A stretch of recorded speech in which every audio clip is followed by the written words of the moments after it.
Hello physics students. So far in this topic, we've studied two kinds of oscillations. The first kind of oscillation we studied was the mass on the spring, or anything subject to a restoring force of F equals minus kx. If you displace something to the right, it feels a force to the left. If you displace it to the left, it feels a restoring force to the right. And then if you pull it back and let it go, it'll oscillate back and forth.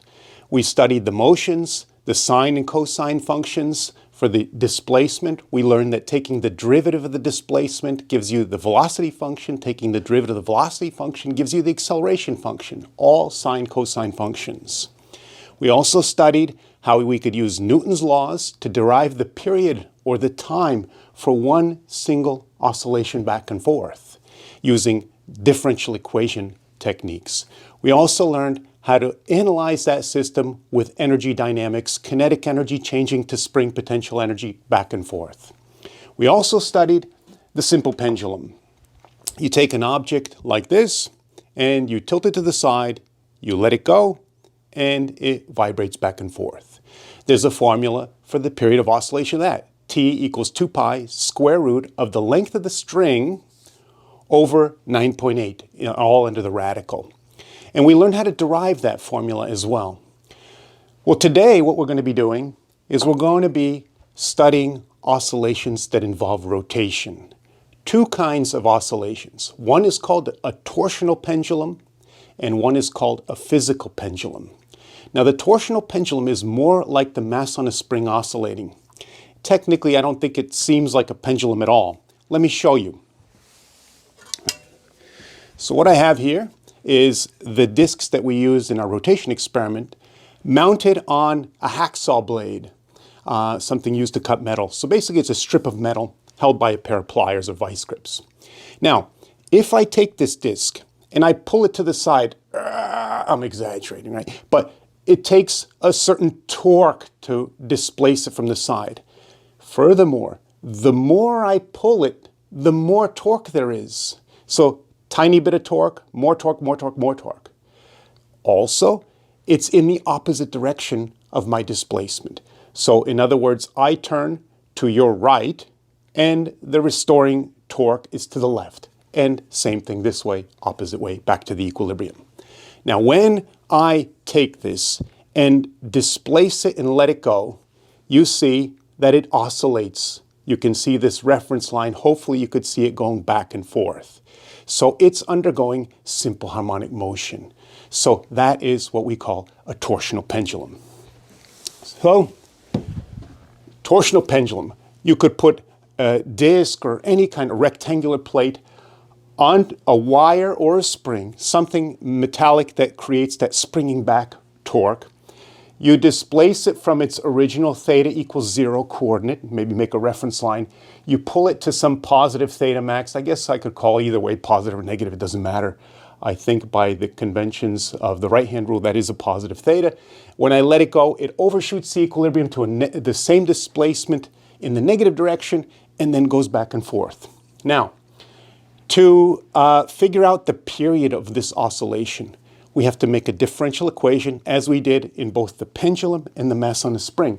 So what's going on is, to get the differential equation, we need Newton's second law for rotation. Alpha equals torque net over inertia. So we need both the inertia and the torque to plug it into that equation. So I put inertia 1/2 mr squared with a question mark because that would be the case for that disc that I showed you.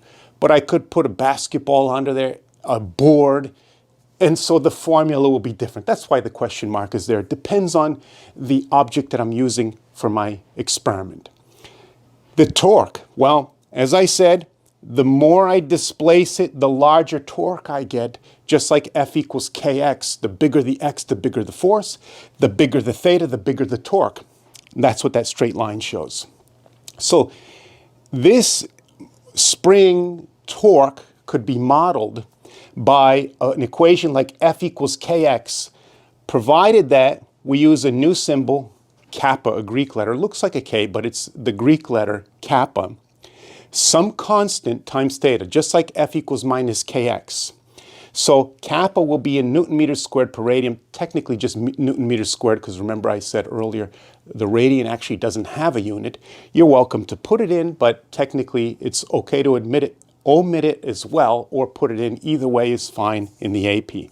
So this says more theta, more restoring torque, negative in the opposite direction of the direction of displacement.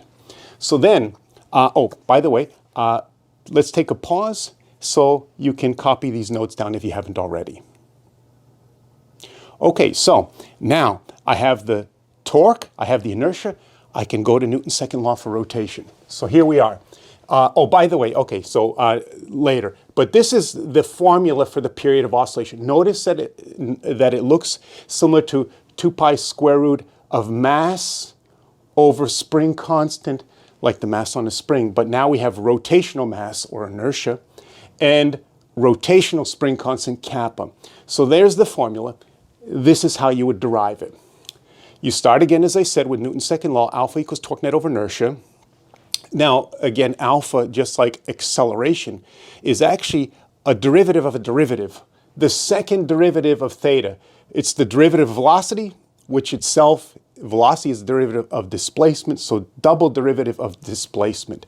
The torque is, as I said, negative kappa theta, and then we have the inertia, whatever the formula happens to be, 1/2 mr squared or whatever.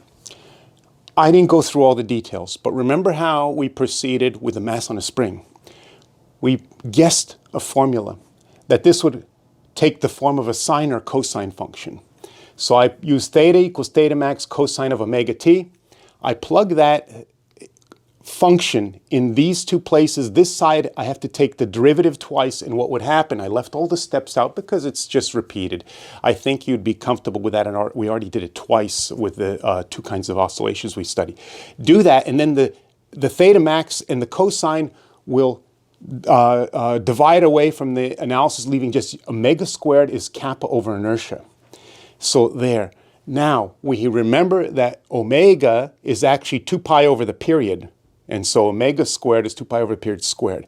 You do the algebra and you get to the final formula. So that's how you would solve this period formula, for this period formula.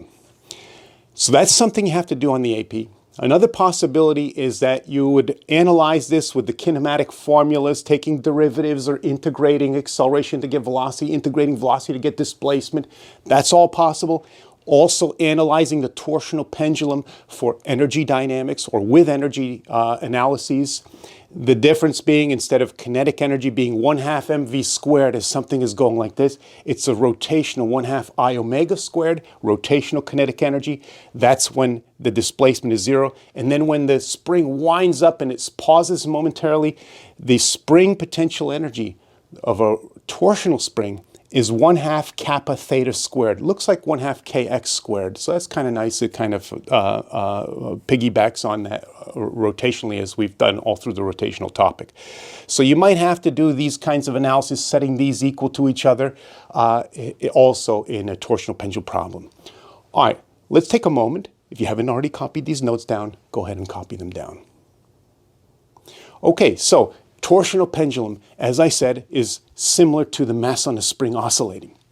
Then we have, as I said, the regular pendulum. Now we can look at a pendulum that rotates. How so? Well, let me get my, all right, I got to free my disc here, so give me one moment. Okay. So here is the rotational motion machine that we used in our experiments in the rotational topic. I'm going to put this disc on here, the similar disc that we used in our experiments.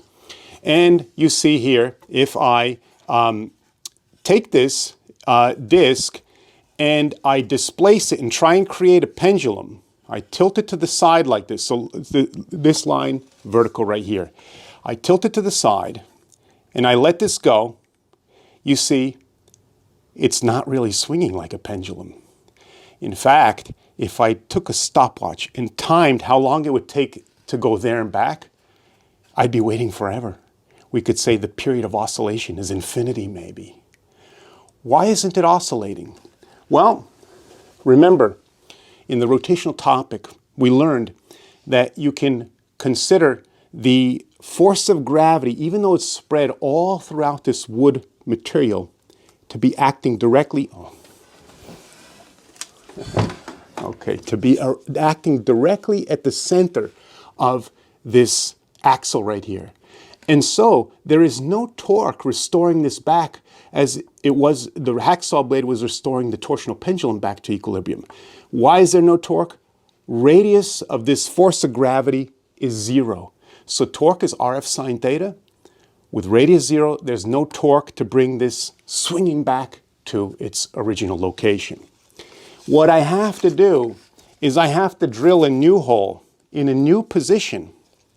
Like, for example, I don't know if you can see this, but there's a hole. This is at the center mass. I drilled a hole right here. When I put this on and I tilt it to the side and let it go, now it does oscillate like a pendulum back and forth. And the period, the closer I get to the center of mass, will be larger and larger. The further I get out, the smaller it will be until a certain point. It's actually a very difficult and tedious problem to figure out the point of the minimum period. I already drilled the hole in that proper location right here. This is going to be a period a little bit faster here. So we have a pendulum. Now, why is this happening? Well, again, why is it swinging? We can consider the force of gravity acting right at the center of mass right here.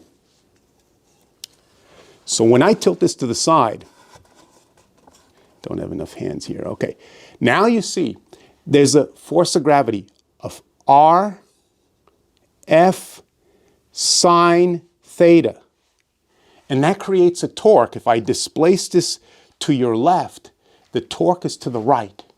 It'll swing it down. And here the torque is 0 because we still have RF, but the theta is 0 degrees. RF sine 0 is 0. But it has kinetic energy to overshoot and go this way. Now what happens is we have R, F, sine theta, but in this direction, pushing it back to equilibrium. And it overshoots. Torque overshoots and it swings back and forth as a pendulum does. So that's what we call a physical pendulum. What we have to do is analyze this also. It's part of the curriculum. So, we begin by recognizing that we need the pivot at a place different than the center of mass, a new hole. Remember when we studied the parallel axis theorem, we gave the symbol for how far apart the new axle is from the old, lowercase h. Now the inertia of this, again, question mark, might be 1/2 mr squared if it's a disk. It could be something else. Like if I take this and make a physical pendulum with a hole drilled at the end, it's 1/3 ml squared. Okay, that's the inertia of a rod with the axle at the end. So the formula will vary. That's why the question mark. The period of such an oscillator is given by this 2 pi square root quotient. So you notice those formulas, the patterns are always there. It's 2 pi square root of some kind of ratio. Inertia on top, that makes more sense. The more inertia it has, the more sluggish it is, and the longer it's going to take to go back and forth. T will be greater. All over mgh. So if you haven't already copied these notes down, let's take a moment. Go ahead and copy these down. All right, well, as you might suspect, you have to be able to derive this formula as well. So let's see how that can be done.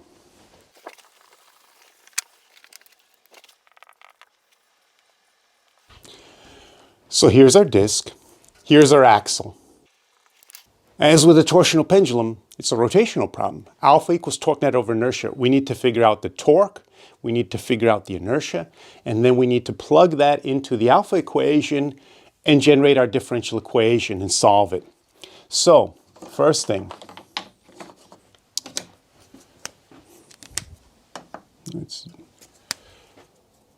there's the force of gravity right here, mg.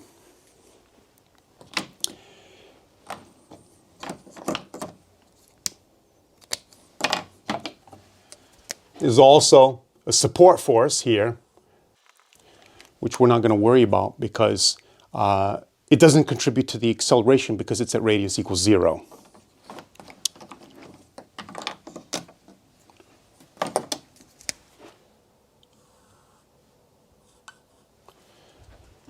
Remember, we call that distance from the axle to the center of mass, h. And again, gravity is at the center of mass. I know it doesn't quite look like it. My figure's kind of lopsided, but this should be at the center of the circle. We've displaced our disk to the side, theta. So torque, first of all, inertia will have to be found using the parallel axis theorem, okay? And again, this inertia, maybe it's 1/2 mr squared, maybe it's not, depending on the shape. So that's how we would find the inertia. Plug in the formula for this center of mass, inertia at the center of mass, plus that mh squared. The torque net, now the radius is h. The force, there. We have the torque, we have the inertia. We could go ahead and plug that into our alpha equals torque net over inertia. Okay, so again, remember, alpha is a second derivative of theta.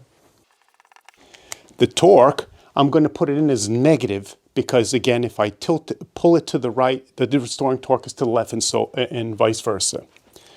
So, and here, rather than dragging along this whole expression, I'm just going to leave it as I, just to simplify things a little bit. All right, now, this cannot be solved with our techniques, sine theta and theta here. If we plug in theta equals sine or cosine, we'd have a sine of a sine, and things would not simplify to give us the period. So what we have to do is do that cheat that we did with a regular pendulum. So remember, when something swings to the side, then sine theta equals opposite over hypotenuse. But what we're going to do is we're going to pretend that sine theta is approximate or is equal to s over h. In other words, that this distance and this distance are the same. You could see they're clearly not. But if the angle is small, then the approximation is very accurate. Like people always ask me a number, how small does it have to be? If you tilt this only 5 degrees, the error is less than 0.1%. That means that sine theta is s over h is 99.9% accurate. 10 degrees, I think it's 0.2% off. Then it starts to get bigger. At 30 degrees, if you tilt the pendulum up 30 degrees, physical or just this kind, now that's about this far. Now we're getting close to 5% error in that approximation. So 30 degrees, the formula, you wouldn't want to use it. You want these amplitudes to be relatively small for that approximation to be valid. All right, so now what we will do is go ahead and plug that in for sine theta.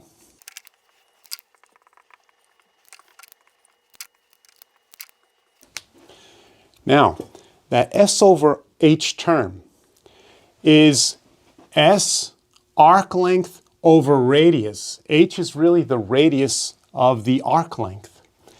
Arc length over radius is theta.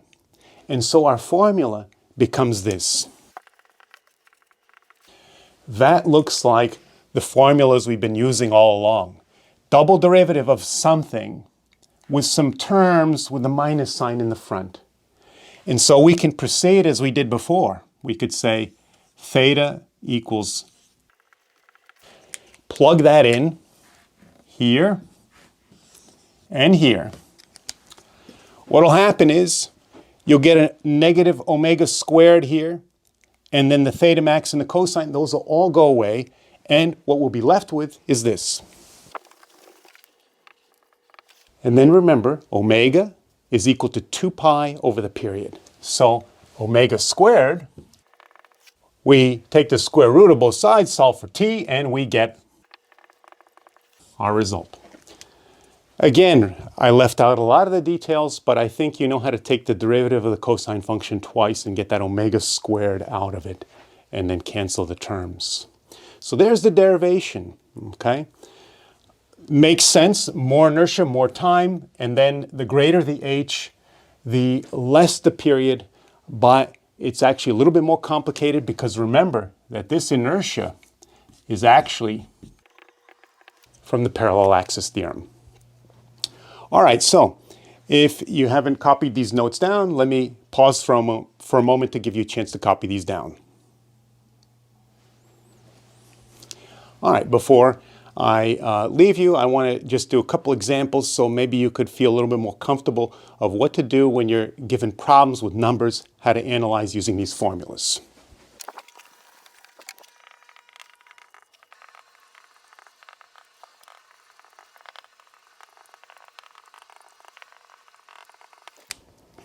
All right, the following graph is generated as a 2 kilogram disc with a 10 centimeter radius is rotated slowly on a torsional spring. Determine the period of oscillation when it is released.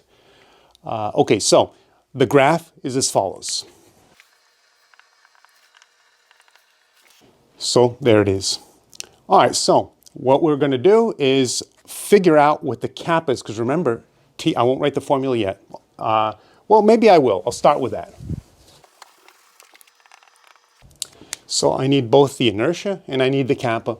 Plug it in and I'll have the period. I guess since inertia is on the top, let's start with that.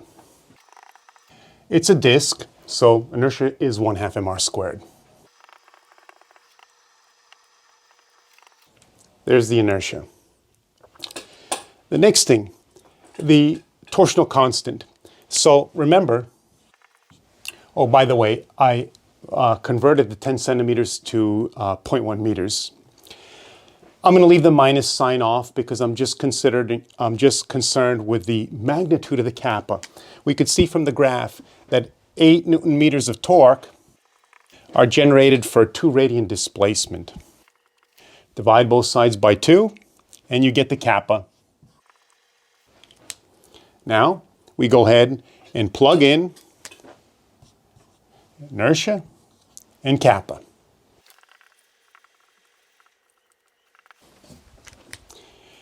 And let's see. I guess I didn't write it down. So whatever that is, you just punch it on a calculator to get the answer. All right, so if you need a moment to catch up with your notes, go ahead. I'll pause now so you can catch up writing these down. One more example.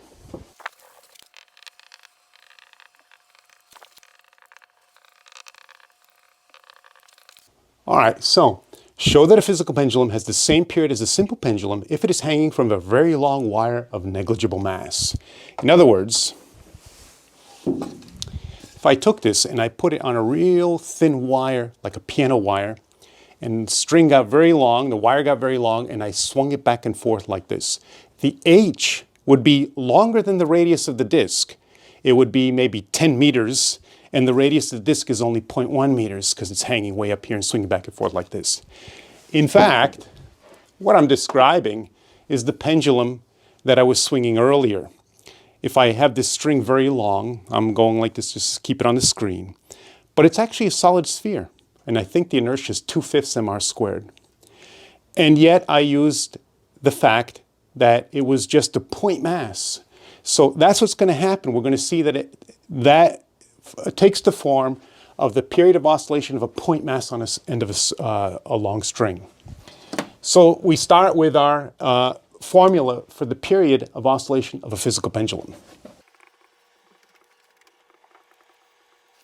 I assume the disk, but we could have put any formula here. You're going to see that in the end, it's going to give you the same answer, whether I had 2/5 or 2/3 or whatever kind of formula in for the inertia of at the center of mass. Now, what I'm going to do is I'm going to factor mh squared out of the top here. So let me show you. So see, I took the mh squared out here, leaving 1 here. And then when I take mh squared out of this term, the mass is gone, and then I have to have an h squared in the bottom here. You could verify that I did the factoring correctly by simply distributing this through, and you'll see you get the original formula. Now I ask myself, what happens when h gets very large? When h gets very large, much greater than capital R, this term right here becomes 0, because maybe I have like 0.1 squared over 10 squared, and that'd be like 0.01 over 100. So this term is getting really small. So, cross it out. Don't want to destroy it, so you could still read the notes. I crossed it out. So what I have in the parentheses here is just 1. And then I can see that the mass is crossed out here, and one of the h's. And that leaves me this. And there it is. The same formula, instead of L, I have H. But you can see it's the same thing. The length of the string over 9.8 under the radical. Same formula, simple pendulum. All right, so there are a couple examples. One physical pendulum, one torsional pendulum. So that's it for today. We learned about 2 new kinds of simple harmonic motion, both involving rotation. One, the torsional pendulum, you need a spring that twists instead of elongates and compresses. All springs could do that. Or just a simple piece of metal or a piano wire or something like that will create that restoring torque. And then we learned how to calculate or derive the period T equals 2 pi square root of inertia over kappa, using differential equations starting with alpha equals torque net over inertia. We also learned, I put it just very briefly down here, about the energy dynamics, that kinetic energy is 1/2 mv squared, 1/2 I omega squared, and spring potential energy is 1/2 kappa theta squared. Then we did the same thing for the physical pendulum. Drill a hole away from the center of the mass, and a solid object can be a pendulum as well. We derived the formula for oscillation, and we needed that small angle approximation again, that sine theta was approximately equal to arc length over the length of the string. So that's it. That's it for today. I hope you enjoyed the notes, and I hope you understood everything. I'll see you next time.